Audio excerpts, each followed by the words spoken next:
थी shocking plane crash. Air India की flight AI-171 Ahmedabad से लंदन जा रही थी। 240 से ज्यादा पैसेंजर्स और क्रू मेंबर्स इसमें बैठे थे और टेक ऑफ करने के सिर्फ 40 सेकंड बाद ही ये फ्लाइट बड़ी तेजी से नीचे डिसेंड करने लगी और लिटरली टेक ऑफ के 2 मिनट बाद ही ये प्लेन जाकर क्रैश कर जाता है गुजरात के रेजिडेंशियल एरिया में। ये पूरा इंसिडेंट इतना शॉकिंग इसलिए है क्योंकि इतिहास में इस स्पेसिफिक प्लेन टाइप के लिए ये पहला क्रैश है। ये एक बोइंग 787 ड्रीम लाइनर प्लेन था जिसका एक एक्सीलेंट सेफ्टी रिकॉर्ड है। आज तक इतिहास में ये प्लेन कभी क्रैश नहीं किया है। ड्रीम लाइनर की पहली फ्लाइट साल 2009 में उड़ी थी, आज से 16 साल पहले, और तब से लेकर आज तक कोई भी इस लेवल का हादसा इस प्लेन के साथ नहीं हुआ है। मैं जानता हूं बोइंग एज ए कंपनी का एक बहुत ही खराब ट्रैक रिकॉर्ड रहा है पिछले कुछ सालों में, जैसे कि उनके प्लेन टाइप B737 मैक्स जिसमें कई सारे मैन्युफैक्चरिंग डिफेक्ट्स देखे गए और कई सारे प्लेन क्रैशेस भी देखे गए हैं पिछले कुछ सालों में, लेकिन ये वाला प्लेन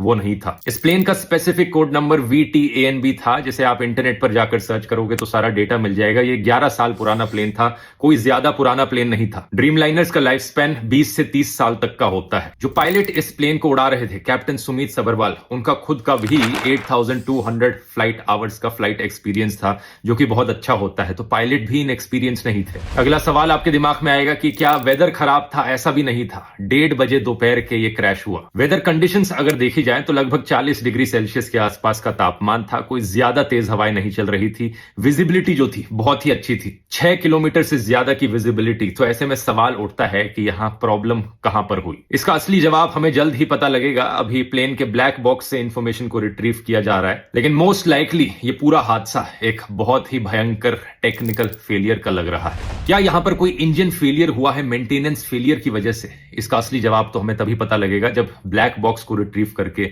सारी इंफॉर्मेशन पब्लिक में रखी जाएगी। लेकिन सवाल यहां पर पूछे जाने चाहिए इन दो कंपनीज से, एयर इंडिया और बोइंग।